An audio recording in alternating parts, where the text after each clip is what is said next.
kamu adalah tubuh yang luar biasa, hebat, dahsyat. Maka dari itu, ambillah yang baik-baik saja, buanglah yang tidak baik. Gitu.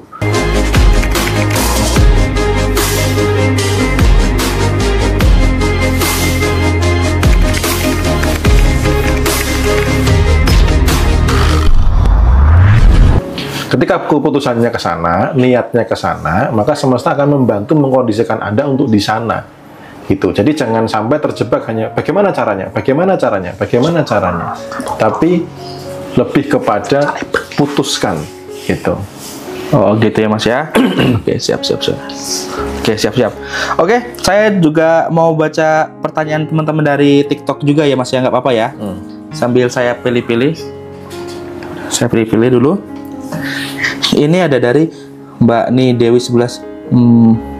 Mas Bim, kenapa ya saat ini Mbak Ni Dewi 11, ini pertanyaan Mbak tadi sudah saya baca dan sudah saya jawab. Nah, kalau tadi kebetulan ketika Mas Bimo udah menjawab pertanyaannya, Mbak Ni Dewi 11 nggak nonton, nggak nyimak, nanti Mbak Ni Dewi 11 bisa mampir ke ini ya, ke YT-nya Mas Bimo aja ya, nanti beberapa hari lagi di-upload ya. Oke, selanjutnya ini ada dari Mas Yuswantoro.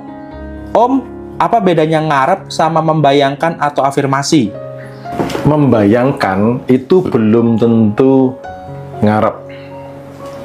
Ya, kalau ngarep berarti Anda belum merasa sudah memiliki. Gitu loh. Ya. Ngarep itu berarti merasa belum memiliki. Nggak membayangkan pun namanya juga ngarep kalau merasa belum memiliki. Nah, visualisasi dilakukan untuk apa? Untuk supaya tidak ngarep lagi. Ketika Anda terbiasa membayangkan seolah-olah sudah punya, maka rasa pengen Anda tidak ada lagi. Gitu, ya. Jadi kalau misalkan nih teman-teman sebelum punya iPhone gitu ya, pengen iPhone. Ketika sudah punya, masih pengen nggak? Enggak. Sudah nggak pengen.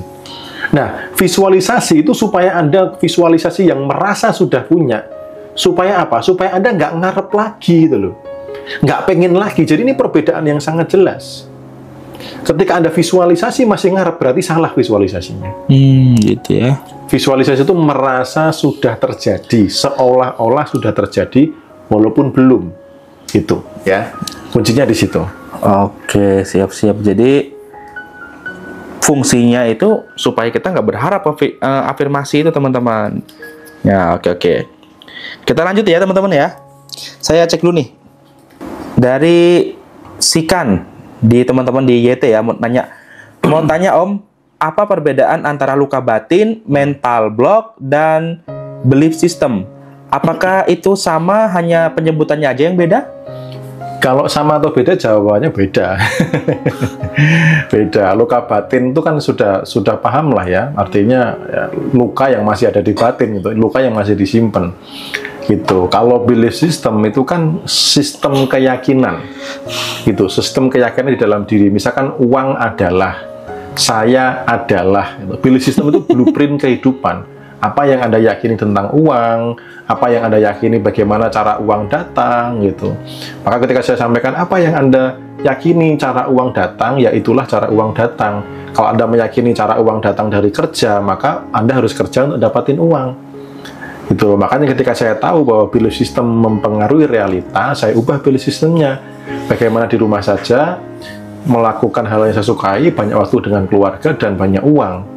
Karena ketika saya belief system saya adalah seperti itu, maka itulah cara uang datang.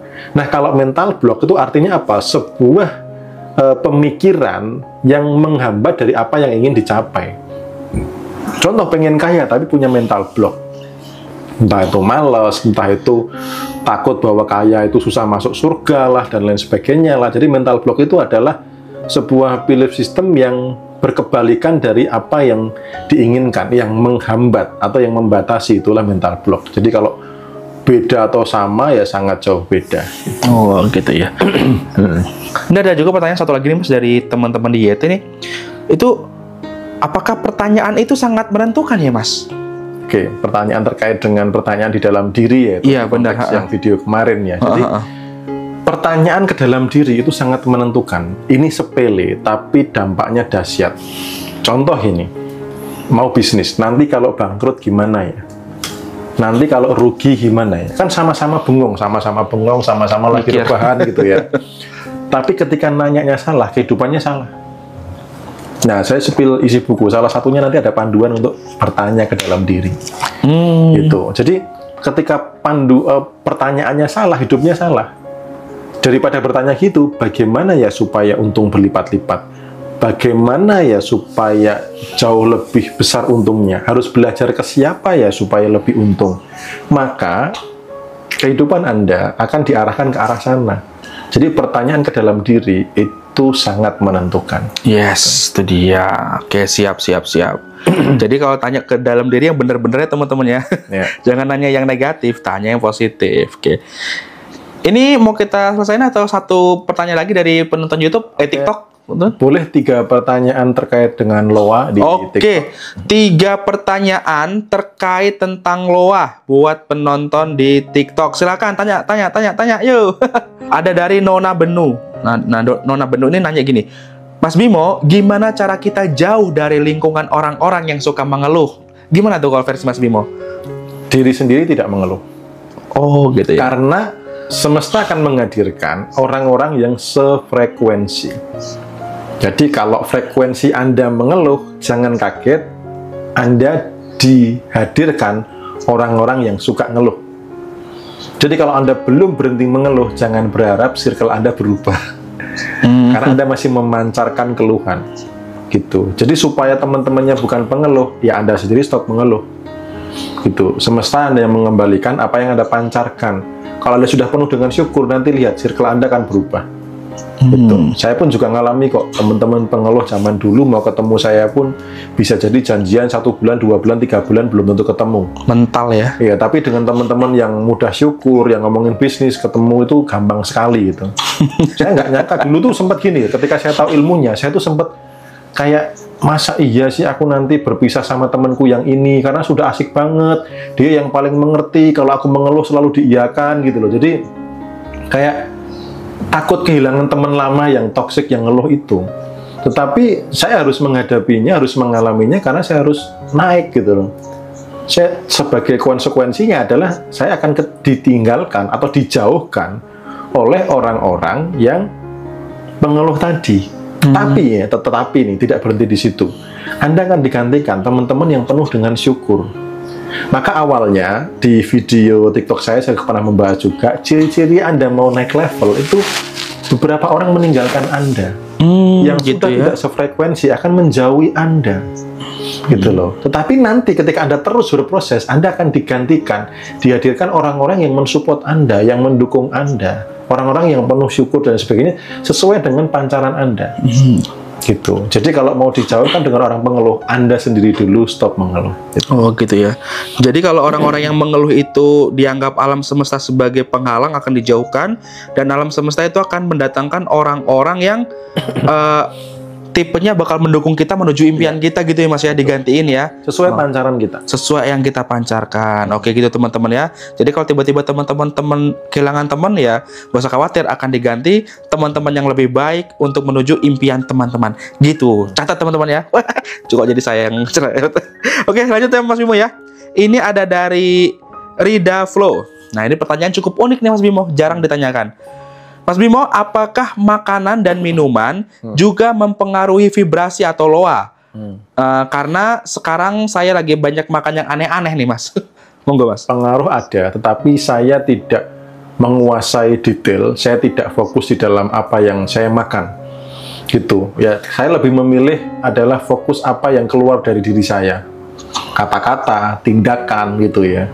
Karena kalau terlalu stuck di situ, lalu ternyata dirinya nggak bermanfaat, kata-katanya, jadi yang keluar di dalam diri itu menyakitkan, terus mengeluh, pancarannya vibrasi force, maka ya itu jauh lebih menghambat loa daripada makanan. Kalau teman-teman mau itu silahkan nanti coba googling makanan apa, berpotensi apa, misalkan daging merah cenderung membuat marah, walaupun itu belum tentu sebuah kepastian yang fix ya. Makanya saya tidak berfokus di soal makanan. Saya lebih fokus kepada apa yang keluar dari diri saya, kata-kata, pancaran vibrasi, tindakan, berbagi atau enggak, dan lain sebagainya, itu yang lebih menjadi fokus saya. Kalau makanan, saya tidak terlalu menjadikan masuk ke dalam belief system, kalau makan begini jadi begini, makan begini jadi begini, enggak. Tapi ada satu mantra yang baik ketika Anda makan. Apa tuh, Mas? Harus ini saya bagikan di kelas gitu. Oh. Tapi nggak apa-apa buat teman-teman. Asik. Catat mantranya teman-teman. Catat. Ada mantra yang baik ketika Anda makan. Gitu. Jadi gini, tubuhku, aku mau makan. Ya, tubuhku, aku sedang mau makan. Aku mau makan. Aku nggak tahu makanan ini bakal berdampak apa untuk kamu. Mungkin ada yang nggak baik, mungkin ada yang baik. Aku percaya kamu cerdas. Kamu adalah tubuh yang luar biasa, hebat, dahsyat. Maka dari itu, ambillah yang baik-baik saja, buanglah yang tidak baik. Gitu. Karena kadang kita makan itu kan kita nggak mempedulikan tubuh. Intinya adalah saat Anda makan, Anda sampaikan ke tubuh Anda bahwa cukup ambil yang baik-baik, yang nggak baik Anda buang, Anda pisahkan. Difilter gitu ya? Karena tubuh sudah sangat cerdas dengan segala apa yang dia ada, sistem mekanisme metabolismenya sudah cerdas itu. Oke, siap.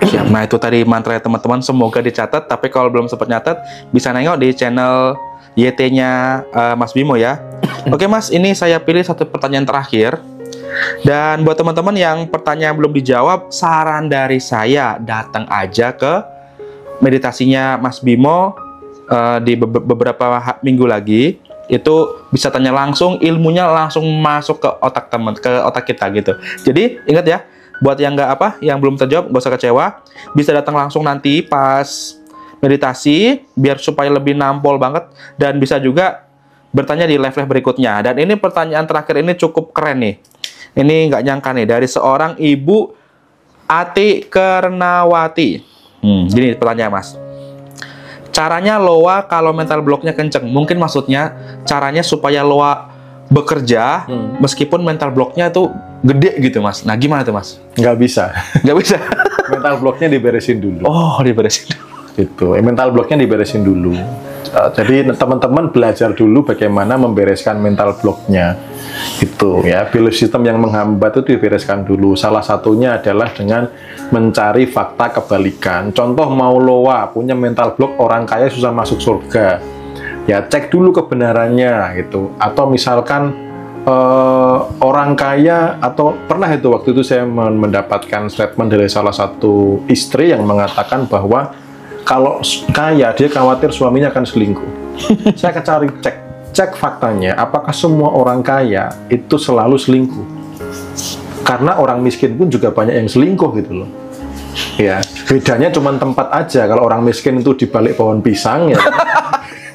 Kalau orang kaya tuh di hotel bintang 5. Oh, okay. Artinya kaya miskin tidak ada hubungannya dengan perselingkuhan. Kalau Anda ketemu fakta kebalikan, orang kaya yang setia, berarti Anda punya pemikiran apa? Beres gitu mental blocknya. Oh, tetap ada kok orang kaya yang setia. Gitu. Jadi bereskan dulu mental blocknya, baru Loa. Makanya repent itu bersih-bersih diri. Gitu ya. Ketika diri bersih, vibrasinya oke, Loa jauh lebih mudah. Gitu. Oke, siap. Nah, itu tadi teman-teman ya. Jadi mental blocknya harus dibenerin dulu, baru Loanya bisa bekerja dengan efektif. Nah, seperti itu ya. Belum beres itu ibaratnya kayak gini. Kita memancarkan, kita doa gitu ya. Baru sampai plafon rumah dia udah balik lagi. Kita mengajukan proposal gitu ya. Tetapi proposal ditarik lagi. Jangan deh. Nanti kalau kaya nanti suamiku malah selingkuh. Iya, masuk. Analoginya masuk banget, gampang dipahami. Oke, siap. Oke. Terima kasih ya Mas Bimo ya buat ilmunya hari ini, share-nya hari ini. Udah ilmunya banyak, daging gratis lagi. Jiwa. Udah nggak usah kepanjangan. Baik teman-teman ya, buat teman-teman yang udah nanya tapi belum terjawab, seperti yang saya bilang tadi, datang aja langsung di acara meditasi Om Bimo.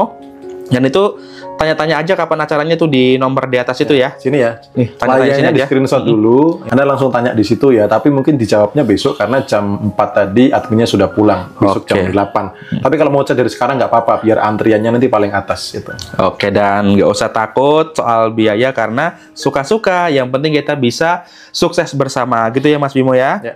Oke, masih bersama saya Bro Ren di acara live Mas Bimo. Sampai jumpa lagi di kesempatan live berikutnya. Assalamualaikum warahmatullahi wabarakatuh. Bye-bye.